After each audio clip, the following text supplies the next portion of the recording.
it's Greg here with MaritimeGardening.com, and it's time for another garden tour brought to you by my sponsors, Bessie Seeds and Savers Gardening Products. It's around the end of December 2021 and getting on to New Year's and all that sort of stuff, and the garden's just about shut down. I just thought I'd sort of give you a quick walk around and show you the state of things, and I'd give you a little bit of update on the coupon codes and the sponsorships and all that sort of stuff for 2022. So Bessie Seeds is still the sponsor of the show. The current coupon code is GAVS22. That coupon code was good as of December 1st, 2021, and it's good until the end of November 2022. So if you're starting to think about buying your seeds, you want to get free shipping on your order, use that coupon code. The deal basically is if you as long as there's a pack of seeds in your order, unless there's an oversized item, you get free shipping. That's even if you've got apple trees in there and raspberry canes, grapes, grape plants. When you buy an apple tree from Bessie Seeds, you get it as a whip. It's basically like a stick about this long with some dry roots on the bottom. You spread them out, plant them in the ground, just like I've shown in previous videos. Cross your fingers and they grow. Right? So I've got a wonderful Sweet 16 apple tree growing in the backyard like that. It's basically more than doubled in size every year. It's doing great. I also have an arrangement with a company called the Newfoundland Knife Company. I'll put a link to it up on the screen there. Their deal, I buy, if you've ever seen any of my pruning videos, I have an affinity for these saws called Silky saws. This is called the Silky Big Boy. Basically, this is like the closest thing to a chainsaw without being a chainsaw. It cuts on the pull and makes pretty short work of cutting down whole. I've cut down large trees with this, right? Very powerful. You can get a really good deal on one of these, and with my deal at Newfoundland Knife Company, you get 10% off. And I also think if you buy $100 worth of stuff, you get free shipping from them as well. I'm not sure if that works for every country, but certainly within Canada. So I've got a Silky Big Boy. Normally when I go off in the woods just hiking or out for the day or an overnighter or hunting or whatever, I'll bring this Gum Boy, which is probably the ideal knife. If you've got a longer pocket on the side of your pants, that's normally why I have it. I just stick it in there. You can get different blades for these, right? So I've got more than one blade for this, right? The blade costs about half as much as a knife. So I recommend getting a coarse blade like this one, but also getting a fine blade. So you can use it for hiking and hunting and being out in the bush and whatever you do. But you can also put the fine blade on and use it for pruning. It does a great job. They even have an extra fine blade, and the finer blades is just more teeth per inch sort of thing, right? So this is a great one. They even have one called the Pocket Boy, which fits in your back pocket, and it's maybe about the blades about half the length of this one, give or take. I can't remember what the measurement is on this. They have everything in millimeters, as I recall. But anyway, this one's shorter than a foot. Okay. But these blades all cut on the pull. If you've never used a knife or a saw that cuts on the pull, because growing up in North America, most of our saws cut on the push. If you ever use a saw that cuts on the pull, you probably won't want to go back. You've got a lot more muscle on the pull. Basically, you're much stronger. I don't care who you are. You're stronger on the pull than you are on the push. You just got a lot more muscles working for you that way. And you can also lean back, right? Yeah, try that sometime. If you try to think of, I know it's, the Christmas is over sort of thing, so it's a bit late for thinking of gifts. But if you've got maybe a lot of people these days, they just send money for Christmas, trying to think of something to do with that money, try this out. You get 10% off. Newfoundland Knife Company. I'll put the website address on there. It's just an online store. Great guy, basically a mom and pop type business, right? And they sell these Silky saws. I recommend the Gum Boy if you're just going to get one. And if you're saw crazy, I would get a Big Boy and a Pocket Boy as well. If you've got regular trails and you've got trees coming down across the trail, you can take down a sizable tree with that. But anyway, enough about all that stuff. Let's go have a look at what's going on in the garden. All right, so it's actually an abnormally warm day right now. Today was like -10 the last couple of days, -10 Celsius, but today it's 0 above 0. I haven't got gloves on here. Anyway, the garden's basically put down. We've had some snow. We've had to shovel the driveway a few times, but all the snow's gone now. The ground is pretty much frozen everywhere that it's not covered. because we had a couple days, we had a good rain, and then -10 for a couple days and a couple nights. So the ground is basically ice, and it's not going to get. I was out here frantically on either Christmas Eve or the day before that. I can't remember which day now. Frantically trying to deal with everything I could deal with what energy I had before everything turned to ice. So I've still got a couple leaks in the garden, as you can see over here, you know, I think there's probably going to be turkey soup on the menu really soon, given that we got a lot of turkey kicking around. So I definitely have to use a bunch of these. And I've been using them as aggressively as I can. We've pretty much got through most of them. And, you know, they're not going to last like this. Like, once the ground freezes, the plants can't take any water up, so they degrade pretty quickly. But, you know, basically, I got a couple weeks to use these up, and then they're going to start to really degrade fast, just from being sort of freeze dried, right? Freezer burnt outdoors. Everything's basically put down for the year. I got a few kale plants that still need to be harvested. They'll be, again, just like the leeks I showed, they're okay for a few weeks, but these all have to come out, right? They either have to be eaten or blanched and frozen and preserved in that way. All the perennials are basically shut down. I was just out, you can see here, I pulled, this had carrots in it, I pulled all the carrots out. I didn't even regroom the soil. I was kind of in a rush that day. I had a number of things to sort of tie up before, you know, the sort of, you know, Christmas and all that stuff, family and obligations. Right. Didn't have a lot of time for the garden, so I just came in here like a madman and pulled every carrot. I had some really big carrots in here, but I got some nice ones. But anyway, they're all out. All these gardens here are leveled off. I got, you can see that some of my, I believe this garden is garlic, I think. And you can see that, yeah, it is. See, some of them have come up, right? Yeah, there's a few spots here where garlic have come up. That happens when you plant in October or late December or late September. But if they come up, and you know that at least you got the root systems established, right?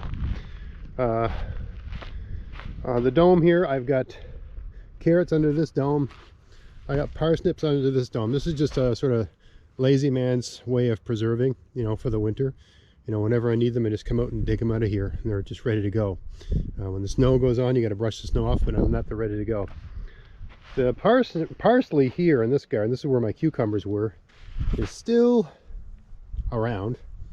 Its days are numbered. So you know, we like to sort of do a pasta dish with fresh parsley and garlic. I probably got 1 or 2 meals of that left. This is looking pretty pretty shot with all the cold days we've been having. Here I covered over my strawberries. I probably did this, you know, last week of November, first week of December. I tend to wait until the strawberries just look to me like they're really not growing anymore and they're starting to really shut down, ideally before the ground freezes, right? Just throw some hay. I got 2 beds of strawberries, this one and another bed in another spot. 1 bale of hay is enough to cover both of them. More than enough, actually. These beds here, this one here is like 3 by 12, but let's say 4 by 8 as a general dimension. 1 bale of hay will at least do 2 gardens that size. This is garlic I planted, and you can see all this garlic would have been planted, first week of October, and some of them, almost all of them, despite having this tight, this is just grass clippings from mowing the lawn, right? They still, look, there's one right there, right? They find a way to punch through. I don't know how they do it. Anyway, these grew a little bit, but then the whole thing shut down, right? They're not growing anymore. Now the ground's frozen or freezing, and they should come in really strong. Grass clippings are an underrated mulch. You get it, it's just a byproduct of this ungodly chore you have to do to, you know, make your lawn look like, you know, a golf green. So it's basically the silver lining of the chore of mowing the lawn. I mean, some people enjoy their mowing the lawn, so I'm not being fair to it, but I don't. And I just love the fact that my son's old enough, my daughter, they're both old enough and strong enough to do it now, so I can just sort of, you know, supervise. This is the raspberries I planted last year next to this apple tree here. This is the Sweet 16 apple tree I planted a couple of years ago. It was just a little tiny stick when I first planted it, right? Look at it now, it's really coming in well. Anyway, these are the raspberries I planted last spring 2021. They grew well, and I even got a few raspberries when I'm expecting an actual yield of raspberries in 2022. I can't wait to make a raspberry jam. Over here, I got the sunchokes that were growing here, given to me by chokedup.ca. I put a little plastic over there so I can get at them during the winter. They're delicious, and they go in stir fries, soups, just just about anything where you want to add an interesting character to the flavor, and on their own, just cut up and either roasted in the oven or tossed around in a saucepan with some garlic or something like that. They're just a delicious thing to plant, and they keep perfectly fine in the ground. You just got to keep the ground from freezing so you can get at them. And these are little plastic sort of dome things I use to get things to germinate in the spring when it's still a bit cold, and they're perfect for keeping the ground soft enough during the winter to get into it. Sometimes I'll come out and the first inch or two will be frozen, but it doesn't, like the ground adjacent to it just gets more and more and more frozen all winter long. And it looks like a nice warm day today, but there's days when it looks like this and it's -10, -15, -20, right? And with no snow on the ground, the soil actually freezes like ice, right? So it's not as warm as it looks sometimes, right? Here I've got my asparagus, and I need to go at the stalks and just sort of, cut them down. I mean, the winter will take care of that anyway, but I like things to be a bit more neat and tidy, so I need to go at these a little bit. But the one change I'm doing different with asparagus this year is I'm not putting a heavy mulch on them prior to winter. They've got the mulch that I think I replenished the mulch in late July during the summer. But that's all they're going to get. Every year I've been putting them on this heavy mulch. And what I find is that when the shoots emerge under the mulch, during the time between when they emerge and when they emerge from the soil, and when they get from the soil to above the mulch, they get just destroyed by slugs and snails, right? Slugs and snails love mulch. So, they're beneficial for your soil, but certain plants, at certain stages of the plant's developments, the slugs and snails can do a lot of damage. And even though I got a pretty good asparagus crop here, just the right amount for me, I think, so many of them really don't make it past that little struggle with the slugs and snails. Yeah, I think a thinner mulch, just like an inch or two. You still want to have a mulch because it's just so good for the soil and the soil organisms, maintaining moisture levels and all that sort of stuff. But I think this sort of thinner, just an inch of mulch, it's an inch, but it's kind of dense. But the asparagus grows so quickly. Once the asparagus hits the sun, I think the texture of their skin changes such that slugs and snails have a harder time getting at them, damaging them, right? They just start getting tougher. The skin gets tougher and tougher and tougher, and eventually they're sort of slug proof, snail proof, and all that sort of stuff. But at least they get tall enough for you to harvest a couple before before they get taken out. Over here I got the partridge berries, lingonberries. They grew pretty well last year. They're still not at a point where they're keeping me in the partridge berry jam business, but hopefully next year, they're still growing, still improving. So we'll see what next year brings. And they've multiplied a bit. Instead of there being like one plant, some of the plants have doubled in size, but also there's been like over here, you can see here's the main plant, but it's colonizing over here. It's none of this was here before, so it's colonizing that, right? So yeah, hopefully at some point this whole bed will be lingonberries. Here's one here you can see. I don't know which, I'm going to guess this was the original plant, right? But then we've got these two other sort of satellite plants, right? And they just seem to come up out of the moss. Maybe next spring I'll replenish this moss, but really, I mean, I took this moss off of a rock in the forest. And I mean, this is, if it wasn't growing here, a lot of it died from the move, but this moss here is alive. So, I mean, I plucked it off a rock, stuck it on the ground, and some of it took. Some of it died, but some of it took. So, yeah, it looks like, I mean, the preferred ecology, as I understand it, of the lingonberry is that it sort of grows on the bog or whatever, where the ground's all covered in moss. So I just sort of copied that here, and it looks like the moss just took from, the crudest transplant ever. So great mulch for this sort of thing, right? It's not a good mulch for a lot of plants, but this kind of plant, I think it's a perfect mulch. Seems to work. I haven't watered these, weeded it, done anything, right? And as far as I understand it, having a moss like this on the soil to some extent can raise the pH of the soil. I'm not 100%. I wouldn't bet my house on that, but I seem to recall reading that at some point in time. And these plants like an acidic soil. So if that's all working, that's great. At the very least, I didn't pay anything for the mulch, and it suppresses the weeds and it maintains the moisture level. So it's working, so I'll take it. Over here I got my parsnips. I basically pulled everything out of this bed except there's a few left right here. And I find myself storing less and less parsnips indoors and just leaving them into the ground under a piece of plastic. I can do that. It's not a big deal for me to come out in the winter and, you know, dig a few out of the ground. Where I live, you know, this sort of system keeps the soil from completely freezing enough that I can get at them in the winter. So it's just so easy and so lazy. Whenever I want parsnips, I come out, you know, dig about a dozen out of the ground, right, and then I'm done. The Egyptian walking onion bed has, you can see, a lot of growth for next year. But honestly, I think it was a mistake to devote this much real estate to them. I mean, this morning I made home fries with my breakfast, and I had about, you know, so I used, you know, this part, right. So I harvested a bunch of these around the end of August and just stuck them in I now have a second fridge in the garage, which I have not made a video about, so I'll discuss that one of these days. Sort of remember all the videos I've done about poor man's root cellar, 1, 2, 3, 4. Well, I've just gone with the not so poor man's second refrigerator. It's a lot easier. So anyway, not as exciting, but not very good video material. But anyway, so these, I don't really know that having this much space to devote to them is the best use of space. They seem to grow anywhere. I tend to use the greens a lot.